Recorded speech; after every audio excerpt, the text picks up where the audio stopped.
नमस्ते बच्चों, कैसे हो सब? सब बढ़िया। अपने कक्षा 12वीं में 5 पार्ट कंप्लीट हो गए हैं। आज छठा पार्ट चलेगा जिसका नाम है चारुत्वम चारुदत्तस्य, मतलब चारुदत्त की सुंदरता। तो इस पार्ट का परिचय देख लेते हैं पहले। ये मृच्छकटिकम से लिया गया है और शूद्रक इसके रचयिता हैं। पार्ट इम्पोर्टेंट है इस वजह से और थोड़ा कॉम्प्लिकेटेड भी है। तो इसका पहले पूरा परिचय देख लेते हैं जो मैंने इंटरनेट से विकिपीडिया से लिया है, वहाँ पर पढ़ते हैं इसके बारे में पहले सारी बातें, इसके बाद पार्ट चालू करेंगे। देखिए, बहुत सारी बातें अपने इस परिचय में कंप्लीट हो जाएगी, तो अलग से बताने की ज़रूरत नहीं है। यहाँ पर लगभग सारा का सारा पार्ट परिचय कंप्लीट हो जाएगा। देखिए, मृच्छकटिकम अर्थात मिट्टी का खिलौना या मिट्टी की गाड़ी। मृच्छकटिकम का मतलब क्या होता है? मिट्टी का खिलौना या मिट्टी की गाड़ी। मृत प्लस सक्टिकम, ये इसका संधि विच्छेद होता है।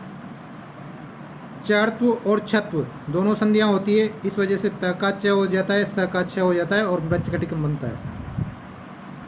यह संस्कृत नाट्य साहित्य में सबसे अधिक लोकप्रिय रूपक है। क्या है ये? रूपक। इसमें 10 अंक हैं। इम्पोर्टेंट बात, कितने अंक हैं? 10 अंक हैं। इसके रचनाकार महाराजा शूद्रक है। जिन जिन पे मैं गोले लगा रहा हूँ वो इम्पोर्टेंट चीज़ें याद रखना। नाटक की पृष्ठभूमि पाटलिपुत्र, जो आधुनिक पटना यानी बिहार की राजधानी है, वहाँ की है। भरत के अनुसार, नाट्य शास्त्र के रचयिता थे भरत मुनि, उनके अनुसार 10 रूपों में से नाटक के 10 प्रकार होते हैं, उनमें से यह मिश्र प्रकरण का सर्वोत्तम निदर्शन है। किस प्रकार का नाटक है ये? मिश्र प्रकार का। 10 रूपक होते हैं जिनमें से मिश्र प्रकरण है। मृच्छकटिकम नाटक इसका प्रमाण है कि अंतिम आदमिकों की भी साहित्य में जगह देने की परंपरा भारत की विरासत को मिली है। अब राजा महाराजाओं के ऊपर नहीं बल्कि सामान्य लोगों के ऊपर भी नाटक लिखे जाते हैं, तो ये बात कही गई है यहाँ चोर, गणिका, गरीब ब्राह्मण, दासी, नाई जैसे लोग दुष्ट राजा की सत्ता पलटकर गणराज्य स्थापित कर अंतिम आदमी से नायकत्व को प्राप्त होते हैं। अंतिम आदमी से नायकत्व को प्राप्त होते हैं मतलब यही जो सामान्य लोग हैं वही इसके नायक बन जाते हैं। सामान्य रूप से तो अंतिम आदमी है, सबसे निचले तबके के आदमी है, लेकिन यही नायक बन जाते हैं क्योंकि यह दुष्ट राजाओं को बदल देते हैं और वहाँ पर गणराज्य यानी लोकतंत्र स्थापित करते हैं।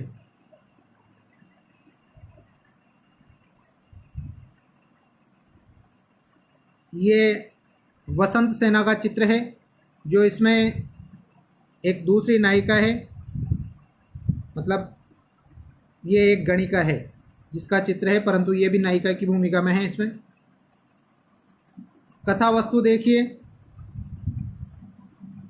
मृच्छकटिकम की कथा वस्तु कवि प्रतिभा से प्रसूत है, मतलब कवि ने अपनी कल्पना से लिखा है।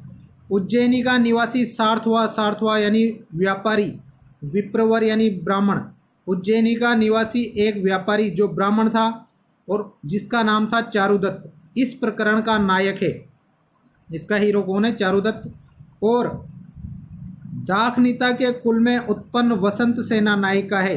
दाखनीता के कुल में उत्पन्न मतलब गणिका के कुल में उत्पन्न वसंत सेनिका इसकी नायिका है, वसंत सेना। चारुदत्त की पत्नी जिसका नाम क्या है? दूता, पूर्व परिग्रह के अनुसार ज्येष्ठा है, मतलब पहली पत्नी है। इसको अपन हाड़ौती में क्या कहते हैं? बड़ी। लोड़ी बड़ी होती है ना, तो ये बड़ी है और ये लोड़ी है। जिससे चारुदत्त को रोहित सेन नाम का एक पुत्र है। चारुदत्त के पुत्र का नाम क्या है? रोहित सेन। और किससे उत्पन्न हुआ है ये? चारुदत्त की पत्नी दूता से।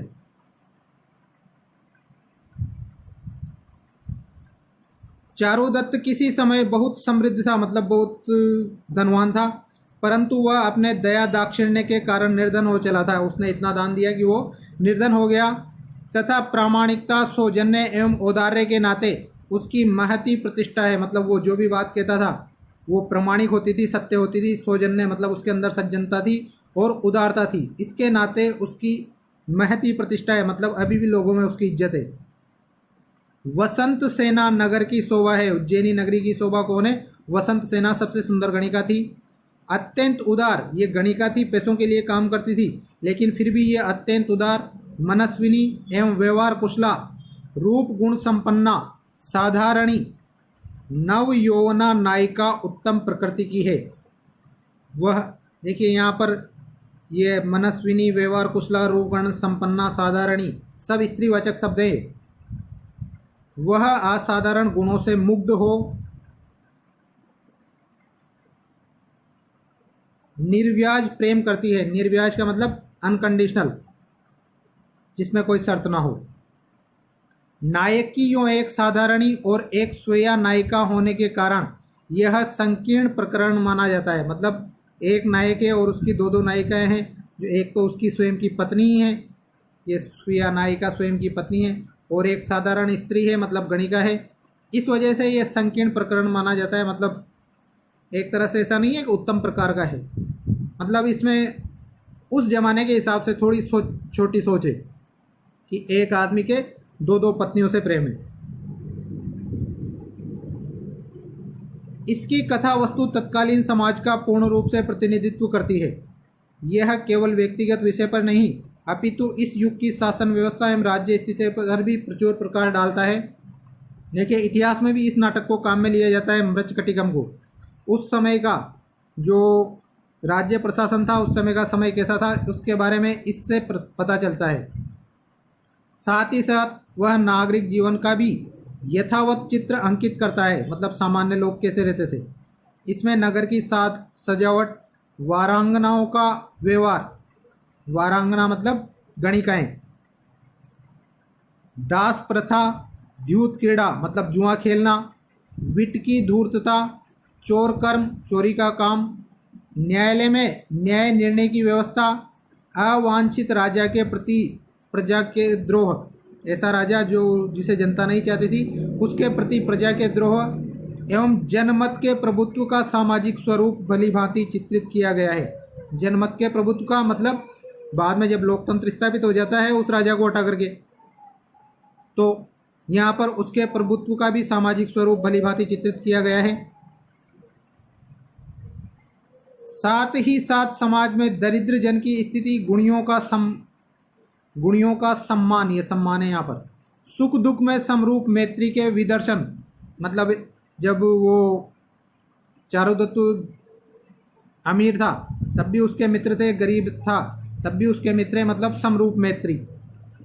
उपकृत वर्ग की कृतज्ञता, जिसके ऊपर उपकार किया जाता है वो एहसान मानता है, उसको कृतज्ञता कहते हैं। निरपराध के प्रति दंड पर शोभ, जिसने कोई गलती नहीं की उसको भी दंड दिया जाता है, तो उससे लोगों में जो गुस्सा आता है उसके बारे में इसमें बताया गया है। राजवल्लभों के अत्याचार, जो राज्यकर्मी हैं उनके अत्याचार। वार नारी की समृद्धि एवं उदारता, मतलब एक गणिका या वेश्या की समृद्धि और उदारता। प्रणय की वेदी पर, प्रेम की वेदी पर बलिदान। कुलांगनाओं का आदर्श चरित्र, जो अच्छे कुल की स्त्रियां हैं उनका आदर्श चरित्र, जैसे व्यक्तिगत विषयों पर भी प्रकाश डाला गया है। इस विशेषता के कारण ये यथार्थवादी रचना संस्कृत साहित्य में अनूठी है। संस्कृत साहित्य में अधिकतर आदर्शवादी रचनाएं हैं, लेकिन ये एक यथार्थवादी रचना है जो प्रैक्टिकल चीज़ है उसको बताती है। इसी कारण ये पाश्चात्य सहृदयों को अत्यधिक प्रिय लगी।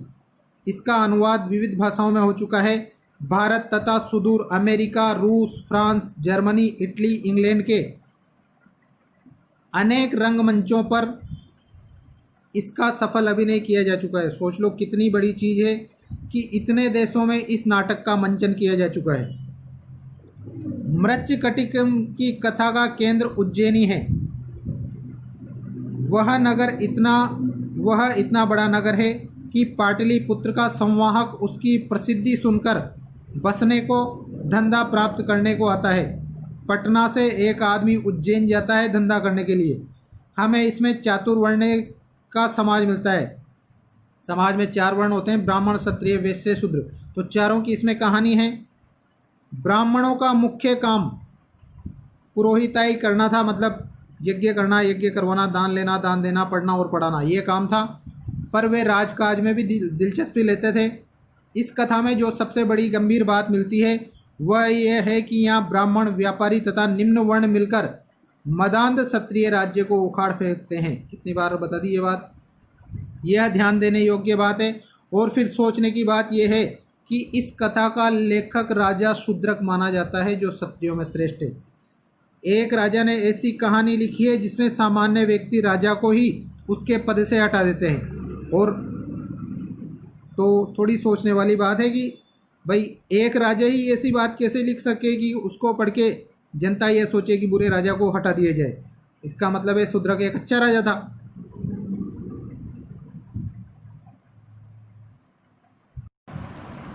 इसमें 10 अंक है। 10 अंकों का परिचय देख लिए। मृच्छकटिकम में 10 अंक हैं। प्रत्येक अंक में कई दृश्य हैं। दृश्य का मतलब जब रंगमंच पर अपन किसी का मंचन करते हैं तो पर्दा गिरने के बाद जो दूसरा सीन आता है उसको कहते हैं दृश्य। इस नाटक में एक सच्चरित्र किंतु गरीब ब्राह्मण चारुदत्त की कहानी है, जिसे सौंदर्यमयी मतलब सुंदर गणिका वसंत सेना प्रेम करती है। वो अच्छे गुणों वाला था, इस वजह से उसे गणिका प्रेम करती है। इसी के साथ आर्यक की राज्य प्राप्ति की राजनीतिक कथा भी घुटी हुई है। ये आर्यक एक अच्छा राजा था जिसको यहाँ पर बाद में राजा बनाया गया था अंत में, इस आर्यक को। तो इसको राज्य प्राप्ति हुई है, इसकी राजनीतिक कथा भी गुथी हुई है। कृतिकार ने दोनों कथाओं को कुशलता से जोड़ा है। आपने फिल्मों में भी देखा होगा कि एक ही फिल्म में 2 तरह की कथाएं एक साथ चलती है और फिर अंत में वो दोनों कथाएं जाकर अंत में मिल जाती है। तो इसी तरह की कहानी यहाँ पर है। यह नाटक मोटे तौर पर 2 हिस्सों में है। पहला वसंत सेना चारुदत्त का प्रेम प्रसंग तथा दूसरा राज्य विद्रोह के साथ आर्यक की राजपद की प्राप्ति। 2 कहानियां हैं, एक तो वसंत सेना और चारुदत्त की लव स्टोरी और दूसरा राज्य विद्रोह के साथ आर्यक के राजपद की प्राप्ति। इसका पहला अंक है जिसका नाम है अलंकार न्यास। इंपॉर्टेंट है ये अंकों के नाम पूछे जाते हैं बड़ी परीक्षाओं में। इस अंक में ये कथा है कि राजा का शाला शाकार, राजा के साला जिसे शाकार कहते हैं, उज्जैनी की प्रसिद्ध गणिका वसंत सेना को पाना चाहता है। मतलब ये विलन है गुलशन ग्रोवर। अपने 2 साथियों के साथ एक अंधेरी रात में वो वसंत सेना का पीछा करता है। भयभीत वसंत सेना चारुदत्त के घर में शरण लेती है और भागती हुई वसंत सेना चारुदत्त के घर में छिप जाती है। पिक्चर स्टार्ट हो रही है यहाँ से। चोरों से बचने की बात कहकर वह अपने सारे स्वर्ण आभूषण चारुदत्त के घर में धरोहर यानी अमानत के रूप में छोड़ देती है। वो कहती है कि मेरे पीछे चोर पड़े हुए हैं और मेरे ये सोने के आभूषण हैं, इसको आप अपने पास रख लो। तो अपने आभूषणों को वहाँ पर रख देती है। इस वजह से इसको अलंकार न्यास कहा गया है, मतलब आभूषणों को धरोहर के रूप में रखना।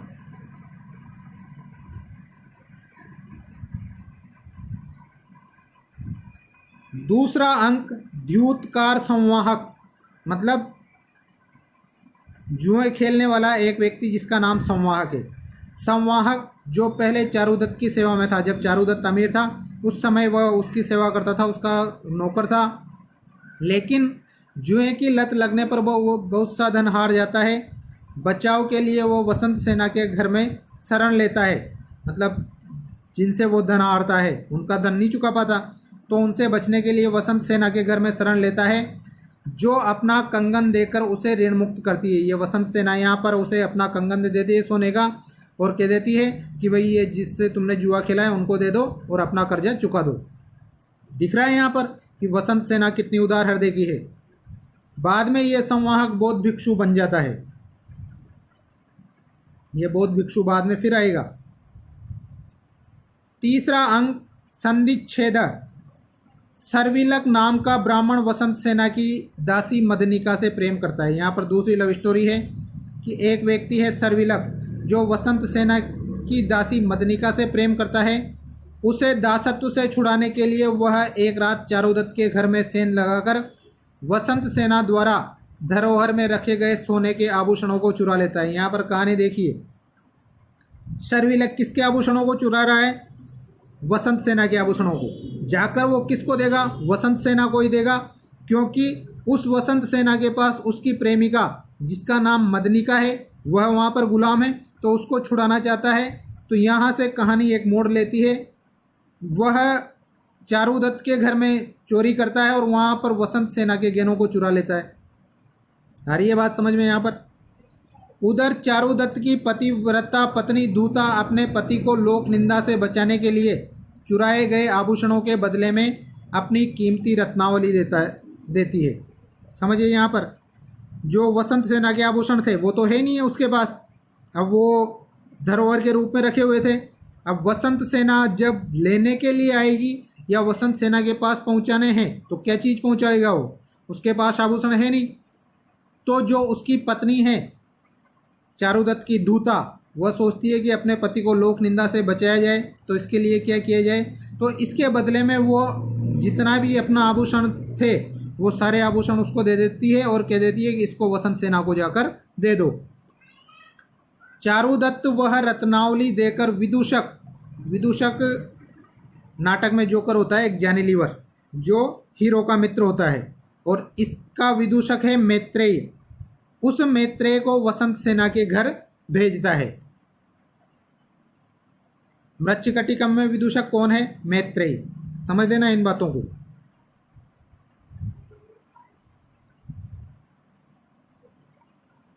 चौथा अंक मदनिका और शर्विलक। इसमें मदनिका और शर्विलक की कहानी है। शर्विलक, अब उसने जो आभूषण वहां से चुराए हुए थे, उन चुराए हुए आभूषण को लेकर मदनिका को दासत्व, मतलब उस वसंत सेना से छुड़ाने के लिए, दासत्व से मुक्त कराने के लिए वसंत सेना के घर पहुंचता है। चोरी की बात सुनकर मदनिका बहुत दुखी होती है और वहाँ पर बताती है कि भाई मैंने ये आभूषण चोरी कर लिए हैं, इन आभूषणों को वसंत सेना को दे देते हैं और तुम्हारी कीमत चुक जाएगी, मैं तुम्हें वापस ले जाऊँगा। इस बात को मदनिका सुनती है कि शर्विलक ने मेरे लिए चोरी की और वो बहुत दुखी होती है। इस गलती को सुधारने की भावना से वह शर्विलक को ये समझाती है कि चोरी के आभूषण वसंत सेना को सौंप देने से न वह चोर रहेगा न चारुदत्त के सिर पर ऋण रहेगा। अब वो वसंत सेना मतलब मदनिका है, वो पहचान जाती है कि ये तो सारे आभूषण वसंत सेना के हैं, तो वो उससे कहती है कि इनको वसंत सेना को देके अपन कुछ नहीं कर सकते। इनको वसंत सेना को देने पर एक काम हो सकता है कि वसंत सेना को देकर कह दो कि चारुदत्त ने भेज दिए हैं। इससे न तो वह चोर रहेगा शर्विलक, और चारुदत्त के ऊपर जो इन आभूषणों का ऋण है वह ऋण भी चुक जाएगा, चारुदत्त को भी नहीं देना पड़ेगा। तो इस प्रकार उसको समझाती है। वसंत सेना के आभूषण उसे वापस मिल जाएंगे, ये बात पूरी हो जाएगी। शर्विलक ऐसा ही करता है, मतलब वो आभूषण किसको दे देता है? वसंत सेना को।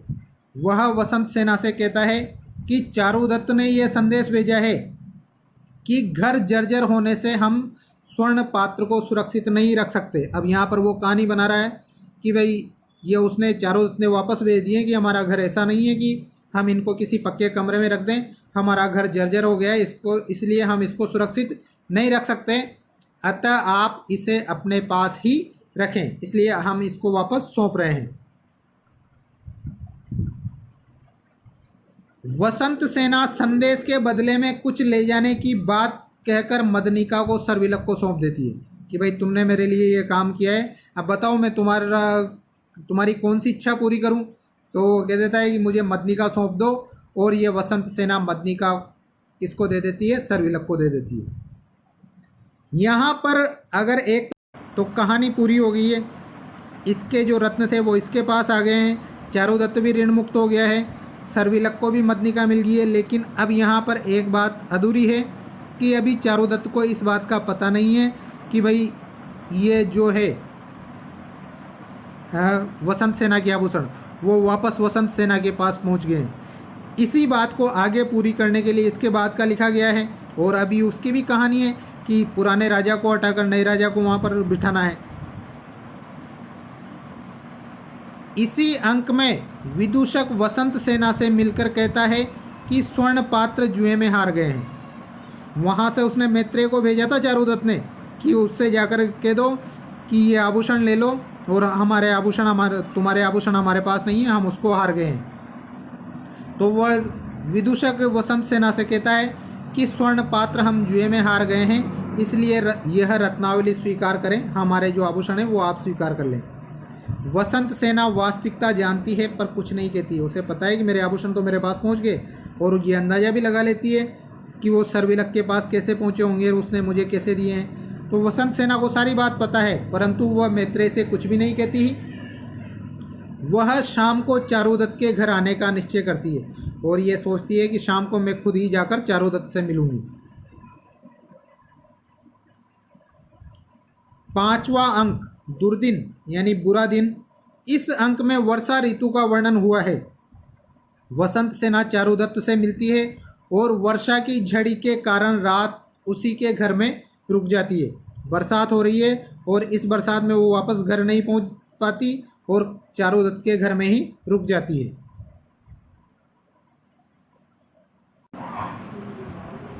छठा अंक देखिए, प्रवहन विपर्य। प्रवहन विपर्य मतलब वाहनों की अदला बदली, गाड़ियों की अदला बदली हो जाती है यहाँ पर। सुबह चारुदत्त पुष्करंडक उद्यान में घूमने जाता है। इस पाठ में किस उद्यान का वर्णन है? पुष्करंडक उद्यान का। पुष्करंडक उद्यान में घूमने जाता है और कह देता है कि भाई वसंत सेना से भी मैं वहीं पर बात कर लूँगा। वसंत सेना के लिए गाड़ी तैयार रखने का आदेश देकर ताकि वह उसमें उद्यान तक यात्रा कर सके। अब वहाँ पर दोनों को बात करनी है, तो वसंत सेना के लिए गाड़ी तैयार करने का आदेश दे देता है और कह देता है कि उसको इस उद्यान में भेज देना। यही वसंत सेना चारुदत्त के पुत्र रोहसेन को ये जिद करती देखती है कि वह मिट्टी की गाड़ी से नहीं, स्वर्ण सक्टिका यानी सोने की गाड़ी से खेलना चाहता है। अब बाहर कौन खेल रहा है? चारुदत्त का पुत्र रोहसेन या रोहित सेन। तो वह जिद करता है कि मुझे इस मिट्टी की गाड़ी से नहीं खेलना है, मुझे तो सोने की गाड़ी से ही खेलना है। यहाँ पर जो ये मिट्टी की गाड़ी है ये बहुत इम्पोर्टेंट है, इसी वजह से इस नाटक का नाम मृच्छकटिकम रखा गया है। तो वसंत सेना सारे आभूषण मिट्टी की गाड़ी में रखकर कह देती है, उस रोहसेन की गाड़ी में रख देती है और कह देती है कि इस आभूषणों से सोने की गाड़ी बना लेना। वसंत सेना चारुदत्त से उद्यान में भेंट करने निकलती है, पर भूल से उसी स्थान पर खड़ी शकार की गाड़ी में बैठ जाती है, गुलशन ग्रोवर की गाड़ी में। समझ में आई बात? वहाँ पर गुलशन ग्रोवर की गाड़ी खड़ी हुई है, मतलब शकार की, तो उसकी गाड़ी में बैठ जाती है। और अब ये कहाँ पहुँचेगी? चारुदत्त के पास तो पहुँचेगी नहीं, शकार के पास पहुँचेगी। ये आगे जाकर देखेंगे। दूसरी तरफ क्या होता है कि जो ये इसकी गाड़ी खड़ी हुई है चारुदत्त की, इस गाड़ी में आर्यक बैठ जाता है। उधर कारागार तोड़कर रक्षक को मारकर निकल भागा ग्वाले का बेटा आर्यक, जो आगे जाकर राजा बनने वाला है। यही सैनिकों से छुपने के लिए मतलब बचाव के लिए चारुदत्त के वाहन में चढ़ जाता है। रास्ते में 2 पुलिस के सिपाही वीरक और चंदनक, दोनों के नाम याद रखना, वाहन देखते भी हैं, उसमें देख भी लेते हैं कि आर्यक इसमें बैठा हुआ है, परंतु वो आर्यक हाथ पैर जोड़ता है। और ये वीरक और चंदनक भी अपने राजा से परेशान है, तो वो कह देते हैं कि भाई ये तो निर्दोष व्यक्ति था, आर्यक निर्दोष व्यक्ति था, इस वजह से वो उसको वहाँ पर देखकर भी अनदेखा कर देते हैं। वाहन देखते भी हैं, पर उसमें से एक आर्यक की रक्षा करने का वचन देकर जाने देता है। जो एक व्यक्ति देखता है वो कह देता है कि भाई तुम मुझे जाने दो और मैं तुम्हारी रक्षा करूँगा।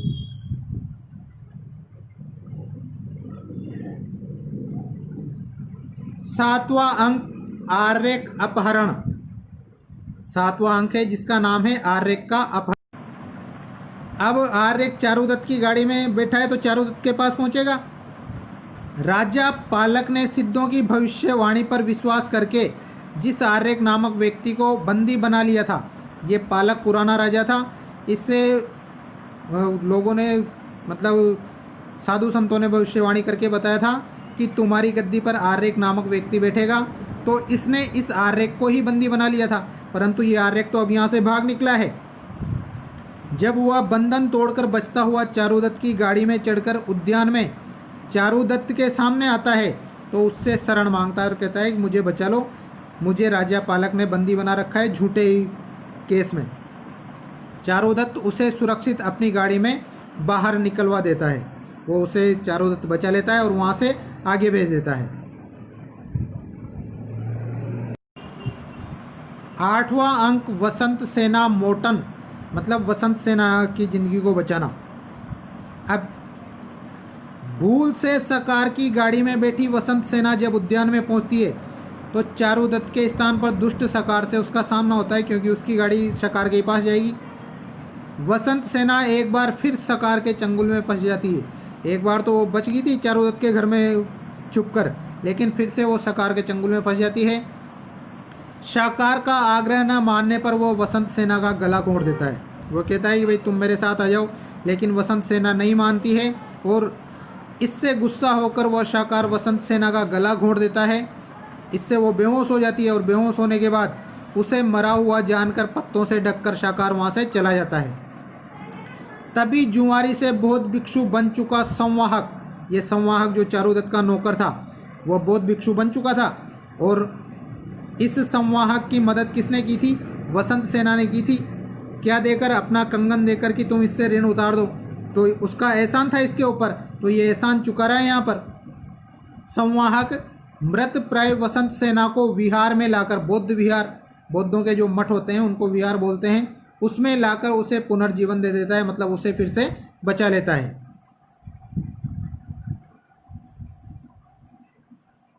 नवा अंक व्यवहार।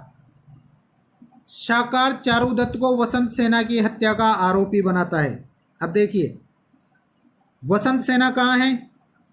संवाहक के पास, और शाकार को पता है कि मैंने उसे मार ही दिया है, मेरे ऊपर केस चलेगा, तो वो क्या करता है, इसका इल्ज़ाम किसके ऊपर डाल देता है? चारुदत्त के ऊपर, कि भाई वह चारुदत्त से मिलने जाने वाली थी, उसका पता नहीं चल रहा है, तो निश्चित रूप से चारुदत्त ने उसे मार दिया है। तो इस तरह से वह चारुदत्त को वसंत सेना की हत्या का आरोपी बनाता है। न्यायालय में विवाद चलता है। चारुदत्त स्वयं को निर्दोष साबित नहीं कर पाता, क्योंकि उसके पास कोई ऐसी बात ही नहीं है, कोई प्रूफ ही नहीं है। वह क्या कहेगा कि भाई मेरे पास कौन आया था जो नया राजा बनने वाला था, क्या नाम था उसका? आर्य। तो वो कह नहीं सकता था कि भाई मेरे पास आर्य का आया था, क्योंकि आर्य की कहेगा तो वापस आर्य को ये राजा बंदी बना लेगा पालक, तो ये कुछ भी नहीं कह सकता था यहाँ पर, मतलब सारी बात इसे छुपा कर रखनी थी। इस वजह से ये अपने आप को निर्दोष साबित नहीं कर पाता। दुखी चारुदत्त अपने मित्र मैत्रेय की प्रतीक्षा करता है, जो वसंत सेना के पास उन आभूषणों को लौटाने गया था जो वसंत सेना ने रोहसेन की मिट्टी की गाड़ी के स्थान पर सोने की गाड़ी बना लेने को दे दिए थे। समझ में आई यहाँ पर बात? ये वसंत सेना ने आभूषण किससे ले लिए थे? पहले मैत्रेय से ले लिए थे, लेकिन ये वसंत सेना वापस अपने आभूषण किसको दे देती है? रोहसेन या रोहित सेन को दे देती है। इस बात का पता जब चारुदत्त को चलता है तो चारुदत्त वापस मैत्रेय से कहता है कि इन आभूषणों को वापस जाकर दे के आओ। तो अब वो अपने मित्र मैत्रेय का इंतजार कर रहा है कि वह आएगा और वह आकर मुझे बचा लेगा। तो मैत्रेय को भी वसंत सेना नहीं मिलती है, तो उसके जो आभूषण हैं उन आभूषणों को वापस लेकर मैत्रेय आ जाता है किसके पास? चारुदत्त के पास। इसे पता चलता है कि वह तो न्यायालय में है, तो वह सीधा न्यायालय में जाता है, और न्यायालय में जाने के बाद क्या होता है, इसी क्षण वही आभूषण लेकर मैत्रेय आ जाता है, किंतु बातचीत करते हुए मैत्रेय के बगल से संभाले हुए वे आभूषण सबके सामने गिर पड़ते हैं। एक और उल्टा काम, और यह मान लिया जाता है कि आभूषणों के लोभ में चारुदत्त ने ही वसंत सेना की हत्या की है। उसे मृत्यु दंड का आदेश देकर वध स्थल की ओर ले जाया जाता है। अब यहाँ पर सिद्ध हो गया कि इन आभूषणों के कारण चारुदत्त ने वसंत सेना को मार दिया है, इस वजह से अब चारुदत्त को मृत्यु दंड दे दो, और ये आदेश देने के बाद उसे वध स्थल की ओर ले जाया जाता है। अब चारुदत्त यहाँ पर उसको फांसी देने ही वाले हैं, लेकिन इसी के बीच में कहानी क्या मोड़ लेती है, क्लाइमैक्स चल रहा है, अंतिम अंक। तो देखिए अंतिम अंक में क्या होता है। 10वां अंक संहार, मतलब नाटक का अंतिम अंक या नाटक की समाप्ति। इस अंक में क्या होता है, एक और तो सकार का सेवक स्तवरक चारुदत्त को निर्दोष बताता है। वो कह देता है कि भाई चारुदत्त निर्दोष है, उसे पता है कि वसंत सेना को किसने मारा है, शाकार ने मारा है, परंतु वह अपने मालिक का नाम भी नहीं ले सकता कि भाई इसने मारा है। उस पर कोई विश्वास नहीं करता है क्योंकि वो पूरी बात नहीं बता पाता है। दूसरे, ठीक इसी समय प्राण बचाने वाला बौद्ध भिक्षु बने संवाहक के साथ आकर वसंत सेना साकार की दुष्टता वेग कर देती है। अब वसंत सेना होश में आ गई है और उसे जैसे ही पता चलता है कि चारुदत्त को फांसी देने वाले हैं तो वह संवाहक के साथ वध स्थल पर आती है और वहां पर आकर कह देती है कि मुझे मारने का प्रयास चारुदत्त ने नहीं बल्कि साकार ने किया है। इस तरह से साकार की दुष्टता वेग कर देती है और चारुदत्त झूठे आरोप से मुक्त हो जाता है। इधर राज्य में नए राजा आर्यक का आगमन होता है। पुराने राजा को लोगों ने उसके पद से हटा दिया, मतलब आंदोलन कर दिया और उसे उसके पद से हटा दिया और नया राजा बना दिया किसको, आर्यक को। पुराना राजा गया, आप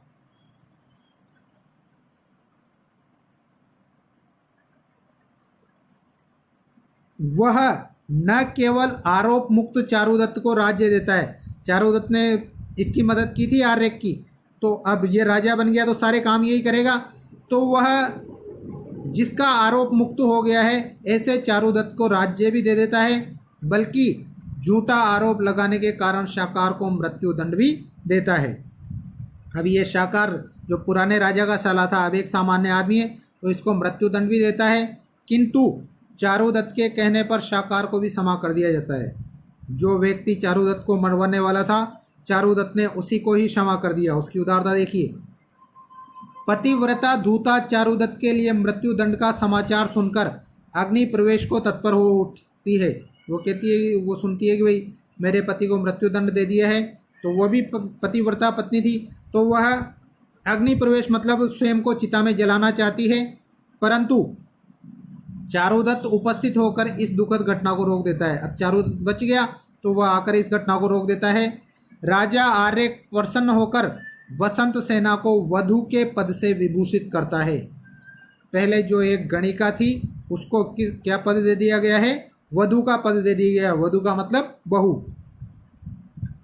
भिक्षु संवाहक को सब विहारों का कुलपति बना दिया गया है। जो एक नौकर था बाद में एक जुआ खेलने वाला बन गया, बाद में एक बौद्ध भिक्षुक बन गया, उसको सभी बौद्ध विहारों का कुलपति बना दिया जाता है, मतलब हेड प्रिंसिपल बना दिया जाता है। दास स्थवरक को दासता से मुक्त कर दिया जाता है। ये स्थवरक जो उस साकार की दासता में था इसको भी मुक्त कर दिया जाता है। मृत्यु दंड देने वाले चांडालों को चांडालों का प्रमुख बना दिया जाता है। जिसने स्थवरक को मृत्यु दंड दिया, स्थवरक को नहीं शाकार को, उसको चांडालों का प्रमुख बना दिया जाता है। यहाँ तक कि शाकार को भी अभय दान दिया जाता है। चारुदत्त ने बचा लिया था इसको, तो इसको भी अभय दान दे दिया जाता है, मतलब जीवन दे दिया जाता है। इन सब सुखद घटनाओं के साथ नाटक समाप्त होता है। इस तरह इस नाटक की कहानी चलती है। अपने को केवल पहला अंक ही पढ़ना है, तो उस पहले अंक की कहानी आप देख लेना, समझ लेना, और वहाँ पर क्या होता है वो अपन पाठ में और पाठ परिचय में देखेंगे। वीडियो थोड़ा लंबा हो रहा है पर क्या करें, इंपॉर्टेंट चीज़ें हैं तो देखनी पड़ेगी। साहित्यिक समीक्षा। मृच्छकटिकम की न केवल कथा वस्तु ही अत्यंत रोचक है, अपितु कवि का चरित्र चित्रण की चातुरी बहुत उच्च कोटि की है। यद्यपि इसमें प्रधान रस विप्रलंब श्रृंगार है, मतलब गणिका और उसका मिलन नहीं हो पाता, अधिकतर वो दूर दूर ही रहते हैं, तो वियोग श्रृंगार है। तथापि हास्य, करुणा, भयानक एवं वात्सल्य जैसे हृदयहारी विविध रसों का सहज सामंजस्य है। ये हास्य मैत्रेय के पक्ष में आता है। करुणा जब वहाँ पर उसको वसंत सेना को मारा जाता है, चारुदत्त को फांसी के लिए भेजा जाता है। भयानक वो दुर्दिन का वर्णन उसमें भयानक रस से। वात्सल्य रस जब रोहसेन को वो सोने की गाड़ी बनवाने की कहती है, वहाँ पर वात्सल्य जैसे रसों का सहयोग है। ग्रीक नाट्य कला की दृष्टि से भी परखे जाने पर इसका मूल्य पाश्चात्य मनुष्यों द्वारा बहुत ऊंचा आंका गया है। इसकी भाषा प्रसाद गुण से संपन्न हो अत्यंत प्रांजल है। प्रसाद गुण जिसमें मन को अच्छे लगने वाले शब्दों का प्रयोग किया गया है जो आसानी से समझ में आ जाए। प्राकृत के विविध स्वरूपों का दर्शन होता है, प्राकृत भाषा के विविध रूप भी इसमें मिलते हैं। प्राच्या, मागधी और शोर सैनी के अतिरिक्त सर्वोत्तम प्राकृत महाराष्ट्री और आवंती के भव्य निदर्शन यहाँ पर उपलब्ध होते हैं। ये भाषाएं और उनकी लिपियां हैं, तो इसके निदर्शन भी यहाँ पर दिखाई देते हैं। गिरियसन बहुत बड़े साहित्यकार और इतिहासकार हैं। इनके अनुसार इस प्रकरण में शाकाहारी विभाषा में टक्की प्राकृत का भी प्रयोग पाया जाता है। शाकार जो भाषा इस्तेमाल करता है वो किस प्रकार की है? टक्की प्राकृत है। शब्द चयन में माधुरी एवं अर्थ व्यक्ति की ओर कवि ने सविशेष ध्यान दिया है, जिसमें आवंती एवं वैदर्भी रीति का निर्वाह पूर्ण रूप से हुआ है। ये साहित्यिक चीज़ें हैं जो अभी तो आपके काम की नहीं है, लेकिन जो कंपटीशन की तैयारी कर रहे हैं उनके काम की है। मृच्छकटिकम में 2 कथाएं, एक चारुदत्त की, दूसरी आर्यक की। गुणाढ्य की व्रत कथा बहुत इंपॉर्टेंट है। मैं गोपाल दारक आर्य के विद्रोह की कथा है। ये गोपाल दारक आर्य मतलब ग्वाला पुत्र आर्य, उसके विद्रोह की कथा है। व्रत कथा अपने मूल रूप में पेशाची भाषा में बड्ड कहा के नाम से लिखी गई थी। इससे प्रकट होता है कि यह नाटक ईस्वी पहली सदी या दूसरी सदी का है, मतलब ईसा के बाद पहली या दूसरी शताब्दी का। रचना एवं रचना काल, यह महाराजा शूद्रक की कृति मानी जाती है, जो भुआस और कालिदास की भांति राजकवि हुए हैं। मृच्छकटिक ईस्वी प्रथम सदी के लगभग की रचना है, मतलब ईसा के बाद प्रथम सदी, आज से 1900 साल पहले।